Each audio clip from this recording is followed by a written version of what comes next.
Tararararán. Síguele, síguele, síguele, David, síguele. Son campanas que se dejan escuchar. Ándale. Son los ojos de una blanca Navidad. Bienvenidos a su programa Quiero Vivir. Yo soy el doctor Gilberto Priego y hoy, como todos los días, primero dándole gracias a Dios nuestro Señor de haber despertado y haber despertado con bien. Te doy a ti la más grata y cordial bienvenida a tu cachito de medicina, tu segmento en donde lo único que queremos es que aprendas medicina por el simple hecho de aprender, punto y se acabó. ¡Qué bárbaro! Hoy tenemos un programón con un gran invitado. Está aquí mi queridísimo amigo el doctor Víctor Villa, él con el tema, bueno, recuerden, él es nuestro geriatra consultor y un tema interesantísimo, el frío y sus consecuencias en el adulto mayor. Bienvenido, gracias por estar aquí, Víctor. Gracias, Gilberto, buenos días, como siempre un placer estar aquí en tu programa. A ver, una pregunta, Víctor, así fuera del contexto, llamémosle así. ¿Qué te motivó a ver personas mayores, geriatría?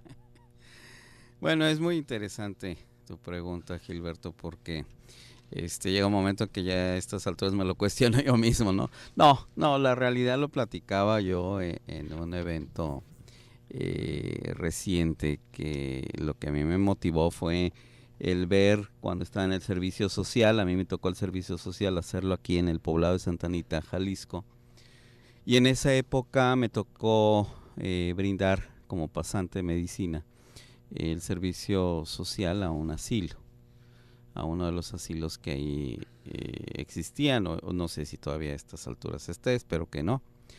Y la realidad es que el ver las condiciones deplorables de esos adultos mayores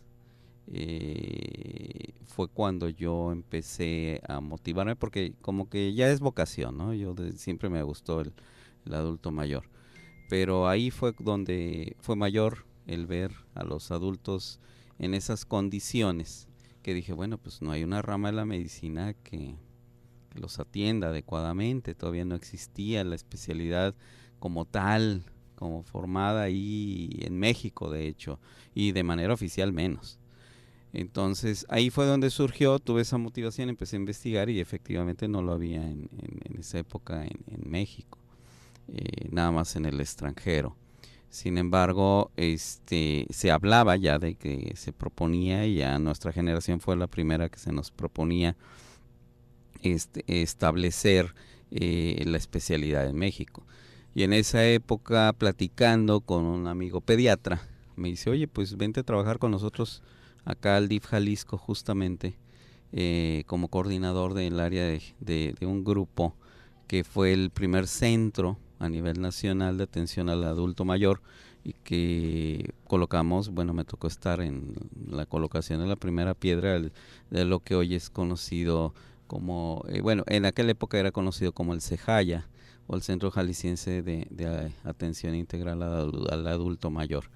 Entonces ha ido creciendo, hoy es el centro diurnos o estancias diurnas, centros del DIF, y a mí me tocó esa coordinación de un grupo de psicólogos, nutriólogos, médicos encaminados. Entonces fue una manera informal, ahí fue donde surgió mi formación de manera informal.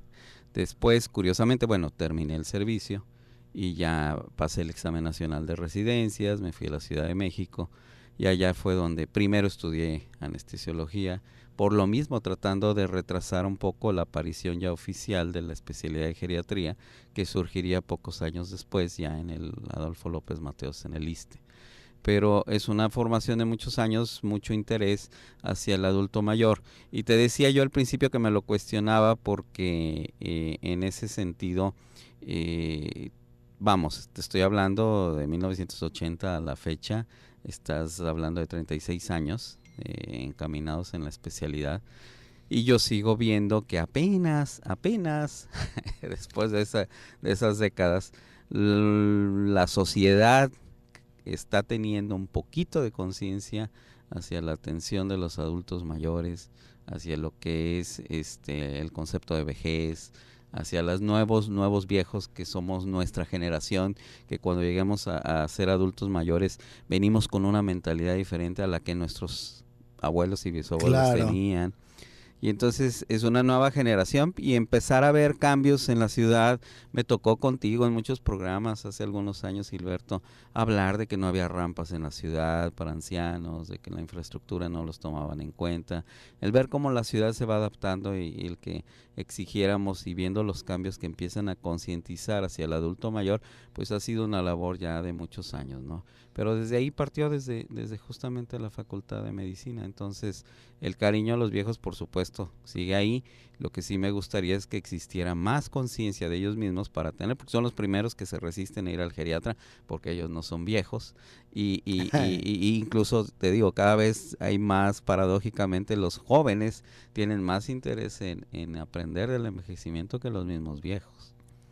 Pero sí, es la cultura del envejecimiento la que ha ido cambiando, la que ha ido formando a las nuevas generaciones y a los nuevos viejos. Y ahora, nuestra sociedad mexicana se está transformando, o sea, cada vez las campañas de planificación familiar han hecho que haya menos nacimientos y prolonguemos la vida más tiempo y se vaya a invertir, llegue el momento en que en lugar de ser un rombo llegue a ser una pirámide invertida. Así es como sucede en España actualmente, ¿no? Que el número de personas con una mortalidad mayor que nacimientos, y entonces es una población envejecida y ahora sí ya tienen temor y porque no hay jóvenes. Normalmente, que es otro de los aspectos ya económico que muchas veces tiene uno que pensar, para que puedan pagar una pensión adecuada a un viejo, pues se requiere cierto número de jóvenes, ¿no? Normalmente eran 20 jóvenes, 20 trabajos, 20 jóvenes trabajando, quienes pagaban la pensión para un viejo. Pero en la medida que hay menos jóvenes, pues entonces hay menos pensiones, hay carencia de pensiones y una infraestructura no diseñada económicamente. Y el viejo, al contrario, gasta más, tiene más gasto en el servicio de salud, en el sector salud, etcétera. Y entonces toda esta forma de no crear conciencia de que algún día vamos a envejecer y que tenemos que ir formando estructuras de acuerdo al aspecto y una nueva conciencia para el envejecimiento, pues es lo que hay que trabajar día a día, picar piedra, ¿no? Pero aquí, Gilberto, fíjate, por ejemplo, a que me tocó trabajar por el lado de la especialidad de anestesiología contigo, bueno, pues tú sabes que también es otra de las áreas importantes de la medicina, ¿no? ¿Qué les parece interesante? Pero tenemos que irnos al bisturizazo, el frío y sus consecuencias en el adulto mayor. Vámonos al bisturizazo, un gran invitado, el doctor Víctor Villa.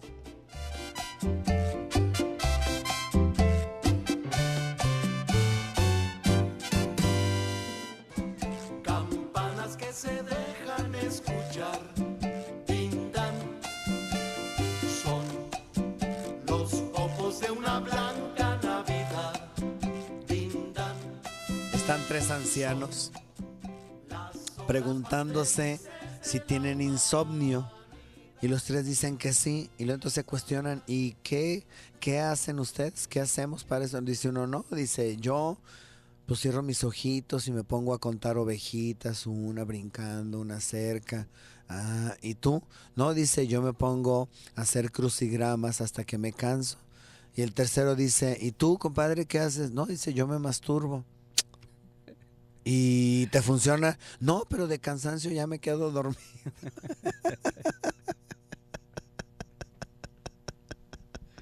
Ay, Gilberto. Ya estamos aquí de regreso en su programa Quiero Vivir con mi invitado, el doctor Víctor Villa Esteves, amigo, geriatra, consultor aquí. Y bueno, también de mucho orgullo la fundación que tienes de Alzheimer, que pues a mí se me hace algo fantástico en donde en esa promoción y en esa conciencia de padecimientos del adulto mayor, pues tengas todo este curso, congreso que haces una vez al año y que además pues es en forma totalmente gratuita. Que te comprometiste a ir el año que entra, así que espero que... Ah, no, ahí me vas a ver, me vas a tener con el tema que me digas. Fíjate, curiosamente, me acaba de hablar un médico para operar a una ancianita de 99 años de un piocolecisto. Y fue pura anestesia local, pura anestesia local. Así es. Pura anestesia local, le quitamos la vesícula, la señora un poquito de sedacioncita, el anestesiólogo cuidándola, pero microdosis nada más para que no sintiera los piquetitos de la anestesia.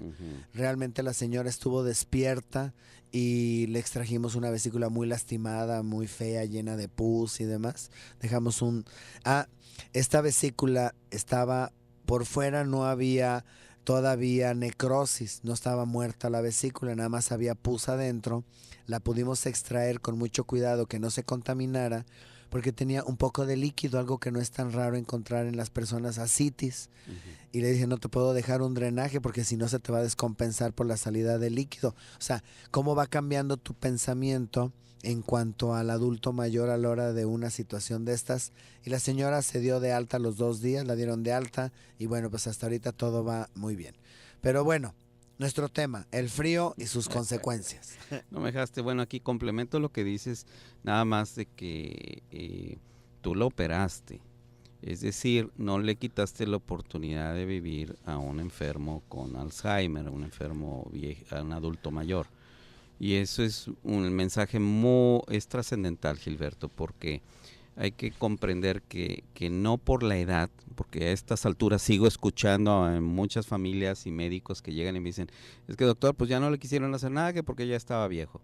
O sea, cada organismo es diferente, cada persona es diferente, cada patología es diferente y no se vale poner justificante la edad cronológica como un impedimento quirúrgico y ni tampoco se vale aplicar una eutanasia, se puede decir prácticamente porque tienen Alzheimer, es como ahora con los niños Down, ¿no? Las políticas de decir, bueno, pues no, o sea, no los operamos o aplicar eutanasias. No, el enfermo con Alzheimer merece toda la dignidad y la oportunidad de vivir. Y cuando tiene una enfermedad como colecistitis, una apendicitis, pues merece ser atendido con, por supuesto, los cuidados como los que tú estás teniendo, ¿no? Cuidados que tú prodigaste junto con tu grupo de anestesiólogos para que tengan la misma expectativa de vida y ahí está el ejemplo, salió adelante, ¿no? Y eso sucede muchas veces, el problema que la gente dice no, bueno, tiene Alzheimer, ya no lo operamos. Te voy a decir. Es viejo, ya no lo operamos. La rechazaron de una institución. Sí. La rechazaron, ¿sí? Por un lado, y luego se la llevaron, tenía otro médico y un grupo quirúrgico dijo que no. Así es, no le entran, no es fácil.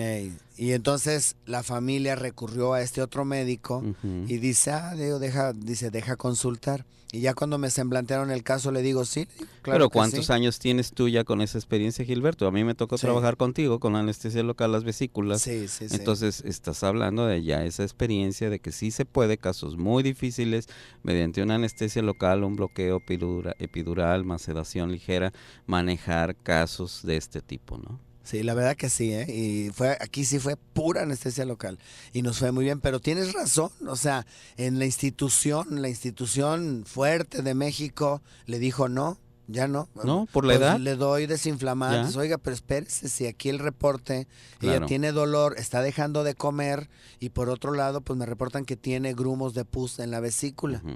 Sí, pero no, mejor nada más le damos antibiótico y desinflamante. Sí, eso es lamentable. Entonces aquí primero es el paciente y cada caso en particular considerarlo, pero no tomar en cuenta la edad cronológica. En todos los aspectos, en todas las patologías. Es el mensaje como geriatra que quisiera yo mencionar de decir, bueno, no debemos dejarnos llevar por los años, porque así como lo hacen en el trabajo, es como en los trabajos. 40 años límite, no importa la capacidad que tengas, ya cumpliste 40, ya no. O sea, es muy marcado, es muy discriminatorio el poner una edad como, y más cuando va la vida de por medio. ¿Qué les parece? Pero bueno, el frío, entremos Vámonos al frío. al tema, el frío y sus consecuencias. El frío es una sensación subjetiva, Gilberto, es una sensación subjetiva. Para empezar, si tú traes aquí a un europeo o un canadiense, se mueren de risa con nuestro frío, ¿no? Claro. De vernos con estos abrigos y esta temperatura, bueno, pues dicen, ¿estos qué les pasa, no? Eso es natural, es una sensación subjetiva, pero estamos hablando del frío aquí en Guadalajara. En frío aquí en Guadalajara es ya la sensación térmica subjetiva que yo tengo a determinada temperatura, y por supuesto puede aumentar de acuerdo a si hay viento o no viento y características ambientales. Por lo general se supone que abajo de 10 grados la persona ya estamos hablando de frío, ¿no? Aquí en la ciudad de Guadalajara. En Canadá, insisto, pues hasta -30 te dicen que hay frío, o sea. En Quebec me dijeron, dice, habitualmente en invierno son -40. Ujú. Entonces, cuando es a -25, vamos a hacer picnic. Sí. No, y además influye la persona, porque dentro de la misma sociedad, dentro del grupo, pues estamos quienes somos friolentos y yo ando con ropa térmica y pues muchos se van a reír, bueno, pues ya está viejito. No, o sea, desde hace años yo he tenido esa sensibilidad al frío, y hay personas jóvenes que incluso andan como si estuvieran en la playa, ¿no? Entonces, esa sensación y percepción, ¿quién la regula? Pues justamente el centro termorregulador de nuestro organismo. Y ese centro termorregulador de la temperatura es una de las principales causas y que comienzan a fallar en el envejecimiento, a alterarse. Entonces a unos se les adelanta, a otros no tanto, pero ese centro termorregulador funciona en base a un mecanismo complejo de diferentes funciones en las que o aquí interviene el hígado, interviene el sistema nervioso central, interviene la piel, intervienen muchos factores que dependen de la salud del individuo. Entonces hay personas que tienen la capacidad de mantener la temperatura corporal y hay personas que no. Y también dentro de otros aspectos, por si fuera poco las características individuales de cada persona, también hay que tener en mente los medicamentos que nosotros los médicos estamos dándole a esa persona. Entonces simplemente un antihipertensivo, un bloqueador de calcio, pues nos hace perder el calor. Y un medicamento también, personas que tienen algún trastorno, enfermedad de la tiroides, que le faltan las hormonas, no están bien, o que al contrario tienen más, pues nos altera el mecanismo de percepción de la temperatura. Entonces es la influencia de varios factores externos e internos. Y aquí para poder decir, bueno, el frío en sí en general. Pero lo que sí sabemos es que el frío, así hablando general, causa muertes. Leía yo que hubo 11 muertos hace unos días en el norte del país por esta de las primeras ondas polares que se nos acerca a la República. Y entonces el frío sí es un factor que debemos tomar en cuenta y debemos tomar muy en serio en la atención de los adultos mayores. Cuando estás hablando de este frío, en esta percepción subjetiva, le exageramos, o sea, si uno siente poco frío y el otro mucho frío, como para tener ese límite que dices tú, 10 grados aguas. No, bueno, 10 grados es lo que marcan así coloquialmente por llamarte una temperatura de frío, pero ¿cuál sería el límite que tendríamos que mantener? Y muy buena pregunta, Gilberto, para el hogar de un adulto mayor. En el caso de los adultos mayores se recomienda que no bajen de 20 grados centígrados su casa. Sí, porque una cosa es estar en tu casita muy rico y otra cosa es saber que vas a salir al medio ambiente. Así es. Y esos cambios de temperatura son los que enferman. ¿Qué les parece? Interesantísimo nuestro tema, pero tenemos que irnos a un bisturizazo. Vámonos al bisturizazo. Recuerda que estás en la mejor estación, así es, aquí en Radio Mujer, el sexto sentido de la radio. Austin, Texas, te quiero escuchar. Allá está el buen Nacho, Abby, Edith, les mando un abrazo. Vámonos. Y en el pecho no cabe el amor. Y tú y yo, otro año enamorados por la gracia de nuestro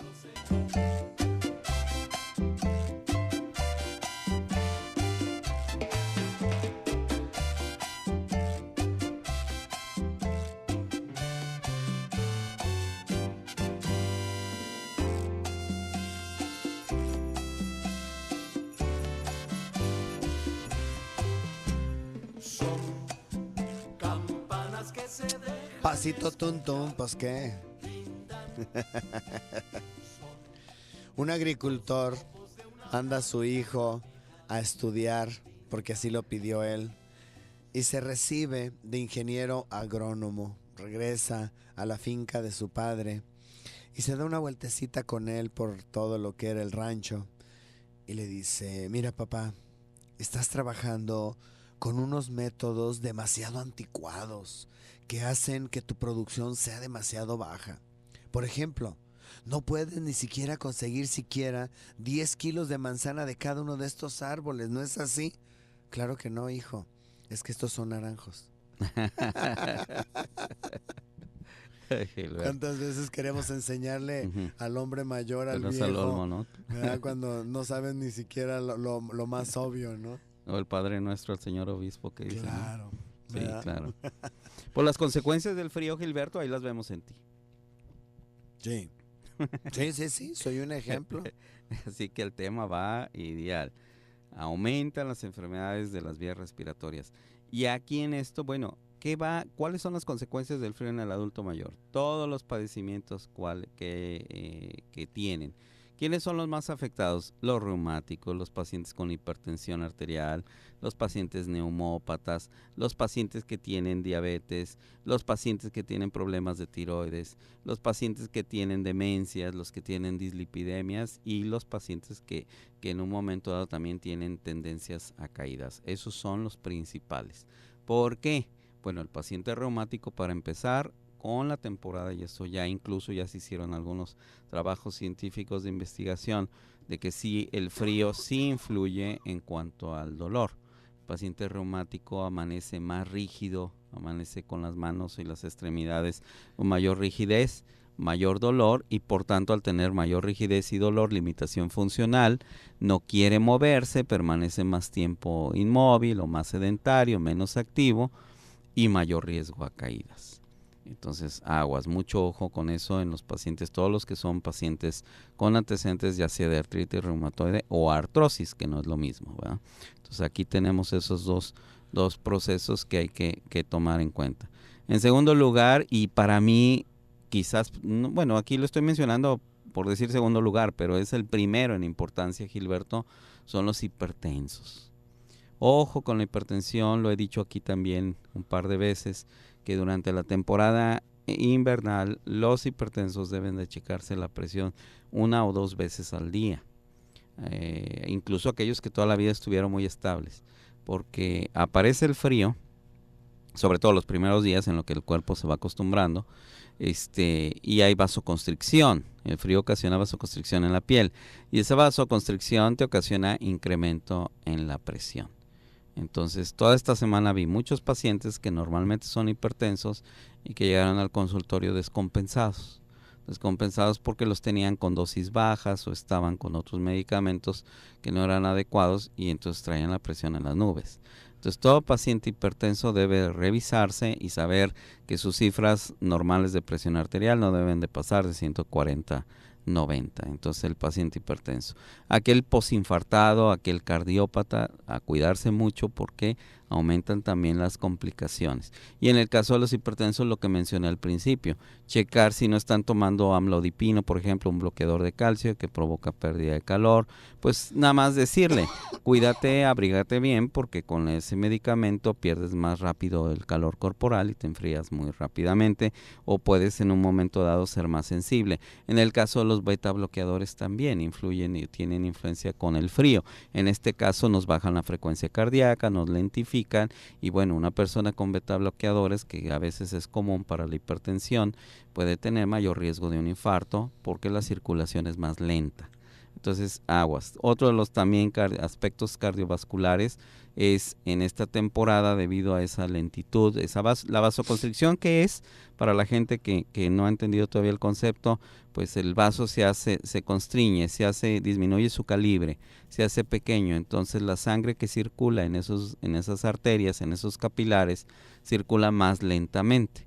Al circular más lentamente, tienes más riesgo de varios padecimientos.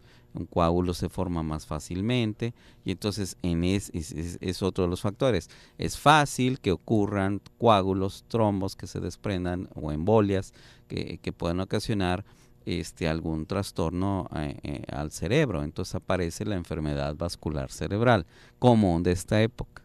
Entonces también ese aspecto circulatorio es fundamental. ¿Qué pacientes tienen más riesgo? Los pacientes diabéticos. Tú sabes, el pie diabético.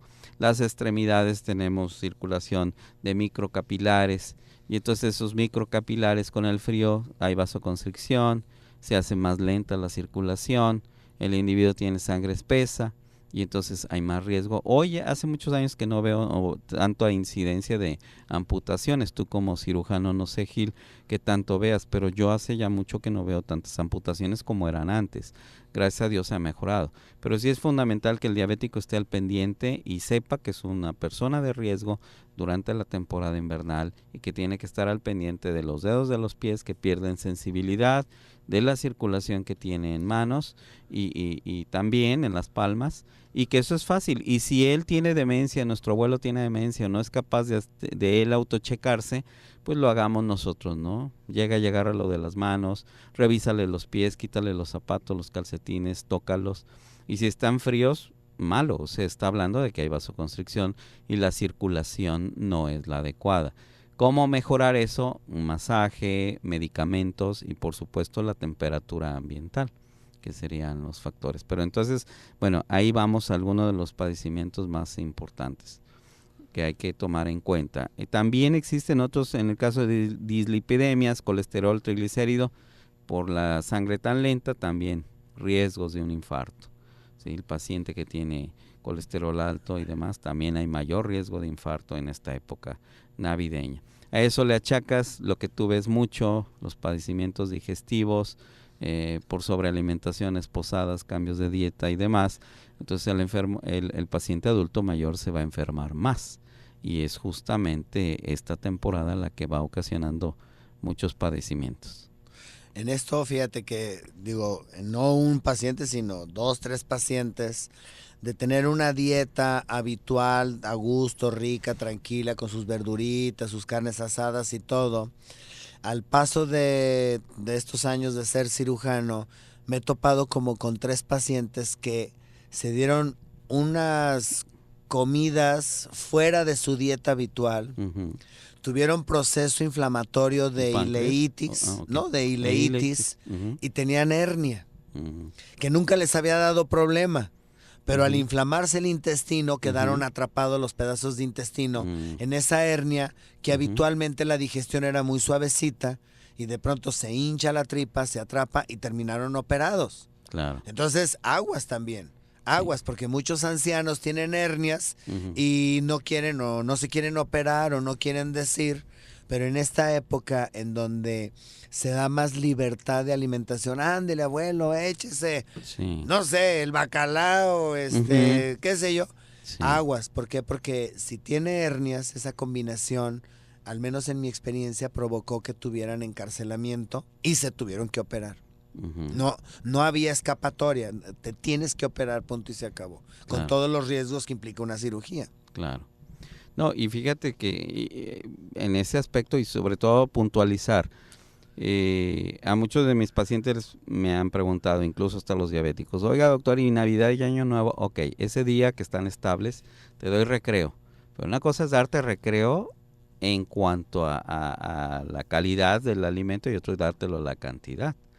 O sea, sí puedes en un momento dado comer poquito de lo que normalmente no comes, pero poquito. Claro. O sea, no más. Pero yo sé que te va a gustar y vas a querer más. Bueno, no, ahí sí tienes que tener la fuerza de voluntad de limitarte, ¿no? En la bebida alcohólica de momento te ocasiona también vasodilatación, también tienes pérdida de calor y bueno, tú sabes, Gilberto, las enfermedades aparecen en todos lados en esta época justamente por esos cambios. Nosotros que estamos previos a la tercera edad empezamos a notar cómo nuestro organismo cambia y cómo ya no es la misma digestión. Ya me decía un amigo el otro día, oye, yo tengo que ya no tolero los mismos alimentos que antes, ya el vino ya menos, o sea, empieza a haber cambios en el organismo. Lo importante es saber que van a suceder, reconocerlos, aceptarlos y también ir manejando las cosas de manera que las podamos tolerar. ¿Qué les parece? Qué interesante, pero tenemos que irnos a un bisturizazo. Recuerda que este programa se transmite aquí desde la hermosa ciudad de Guadalajara, la gran Guadalajara, como dice Pablo Latapí. Vámonos al bisturizazo, pero también llega a toda la comunidad hispana de Austin, Texas. Y nuestro amor seguirá.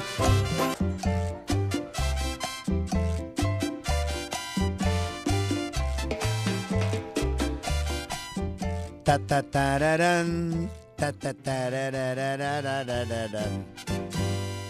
La muerte le pregunta a la vida: ¿por qué me odian y a ti te aman? Y la vida le responde con sabiduría: porque yo soy una bella mentira y tú una triste realidad. ¿Qué tal, eh? Claro, pues es una bella mentira la vida porque creemos que vamos a ser eternos. Pues claro que no. Ya cuando algo de que nadie se va a escapar de aquí es de la muerte. Todos nos vamos a morir algún día. Entonces es prepararnos en todos los ámbitos para recibir a la muerte cuando ya nos toque. Y en eso está atendernos y cuidarnos y aceptar que cada vez tenemos más deficiencias. A mí me impactó mucho lo que me dijiste, que el primer reticente en aceptar que te estás haciendo viejo, pues es uno mismo. Así es. Increíble. Bueno, con nosotros el doctor Víctor Villa Esteves. Recuerden que él es geriatra, nuestro consultor geriatra aquí en su programa Quiero Vivir. Y bueno, pues adelante, seguimos con el tema. Sí, Gilberto, bueno, el aspecto que falta es de los neumópatas, el paciente que tiene enfermedades respiratorias. Hablamos de bronquitis crónicas, enfisema pulmonar, asma, etcétera. Bueno, pues es obvio por naturaleza que el frío ocasiona una hipersensibilidad de las vías respiratorias a muchas cosas y que ellos van a padecer más infecciones y más problemas durante la época invernal. Entonces, bueno, hay que tener mucho cuidado. ¿Qué factores influyen? La contaminación. La contaminación de la ciudad tiene mucho que ver en las enfermedades respiratorias, el tabaquismo. Entonces tratar de no estar en lugares donde la gente fuma, pues hay posadas, sí, pero pues vete a evitar que la gente fume dentro de las casas, evitar estar obviamente en fogatas, que también es común, y sobre todo en Año Nuevo. El humo afecta también a los pulmones seriamente y máxime. No sé si te has fijado, nosotros que somos de aquí de Guadalajara, Gilberto, como año con año cada vez está peor el amanecer del 1 de enero y a veces hasta el 25 de diciembre, híjole, sales, yo no sé si has salido tú tempranito o de plano eres de los que te levantas a mediodía del día siguiente. No sale, bueno, yo salgo todos los días a las 6. Sí, pero esos días no, sales y no puedes respirar, o sea, el humo, la cantidad de humo y contaminación ya. que huele a pólvora y es tremenda, ¿no? Entonces, evitar eso, e insisto también en salir a caminar, hacer ejercicio con un ambiente contaminado, no, bueno, pues, o sea, no hay peor cosa que puedas para dañar a tu organismo. Entonces, el polvo, hay muchas construcciones y las construcciones levantan polvo, entonces el polvo sumado a la contaminación y la época invernal hace las famosas inversiones térmicas, que muchas veces lo que miden es el monóxido de carbono, pero pues hay otros metales y hay polvo y hay otras sustancias en el aire.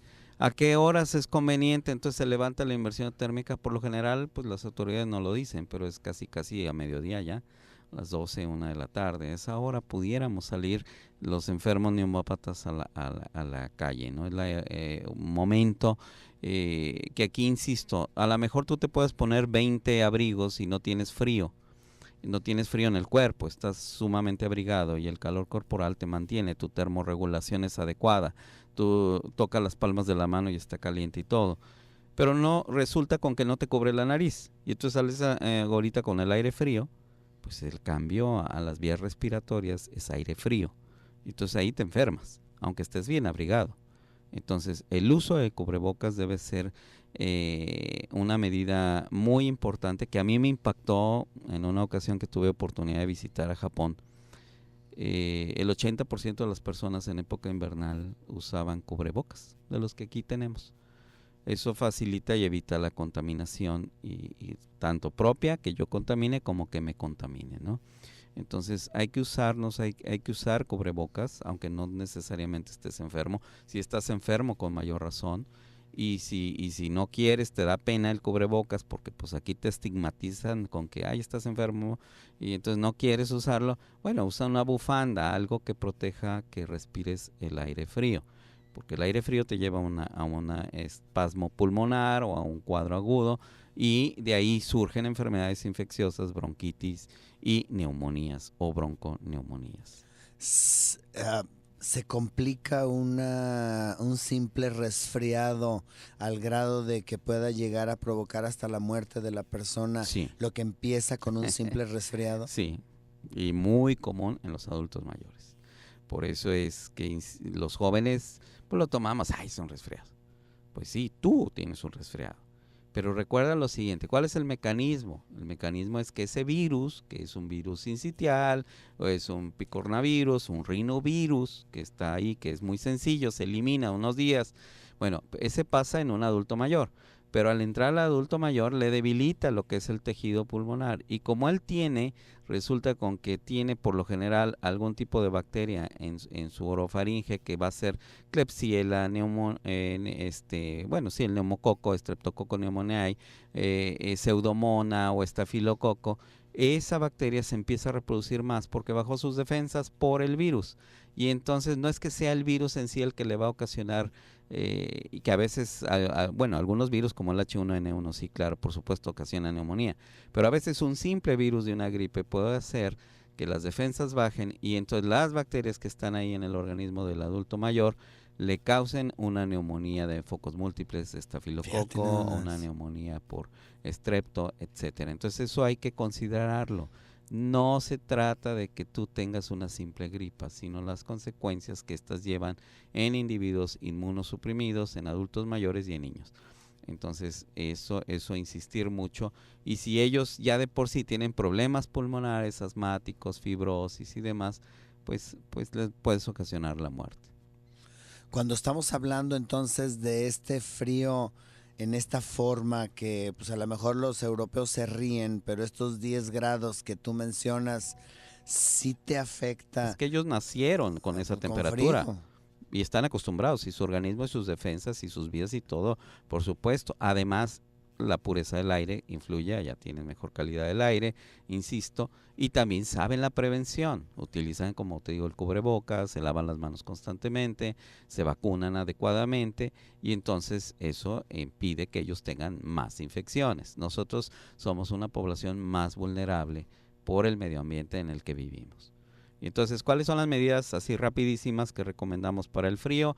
La habitación templada. Si tu casa es muy fría, al menos tu cuarto debe estar templado. Y sales de tu cuarto al resto de la casa hasta que ya está todo a una temperatura a mediodía más adecuada. Oye, hablando de eso, venden los calentones, pero a mí me han dicho que esos calentones resecan el ambiente y que hay que poner un pomo con agua. Con humidificador. Sí, esos termómetros que te digo muchas veces traen el porcentaje de humidificación. También hay que tratar de mantener una humidificación adecuada, 40, 50, 60%, para que mantenga las vías respiratorias sin tanta resequedad. Okay. Entonces eso ahí lo mides. Y bueno, aparte de la temperatura, más líquidos, la ingesta de líquidos, la alimentación con cítricos, vigilarte diariamente la presión arterial, el cuidado de la piel, usar la crema, y finalmente valorarte por un médico ante cualquier síntoma de vías. O sea, no minimizar el frío. No minimizar, es una realidad que puedes terminar en el hospital. Así es. Y que te puede costar consecuencias no predecibles. Actividad, Gilberto, por el riesgo de trombos. Moverse, aunque estés en casa, hay que moverse. Caminar. ¿Tus datos, dónde te podemos contactar, Víctor? En el 3647-2222, estoy a sus órdenes, y en 3647-2222. ¿Página en internet? Geriatra GD, está en mi geriatraonline.net, esa es mi página web, o mi correo geriatragdl@hotmail.com. ¿Cuánto nos queda? 30, ya se acabó, 30 segundos. Cuídense, 30 segundos. Cuídense, platican con su médico de inmunoestimulantes para prevenir infecciones. Adelantémonos a cualquier cuadro que pueda en un adulto mayor complicarse. Pues muchísimas gracias, Víctor, como siempre. Un abrazo, Gilberto, feliz Navidad a todo mundo, esperamos feliz año, que pasen estos días de lo felices, mejor. de lo mejor. El tiempo se nos fue rapidísimo, no me queda más que decir gracias, queridos radioescuchas, gracias por estar ahí. No me queda más que decir gracias, ahí estuvo Toño y David en los controles, Rose en la producción, Valeria en el teléfono y un servidor Gilberto aquí en la conducción. Recuerda, si tu médico te prohíbe el café o el chile, no le hagas tanto caso, que no hay evidencia científica de que hace daño. Pero si tu médico no cree en Dios, te pregunto, ¿qué estás haciendo ahí? Cambia de médico, yo soy Gilberto Priego, nos escuchamos el día de mañana, que Dios te bendiga. Escuchar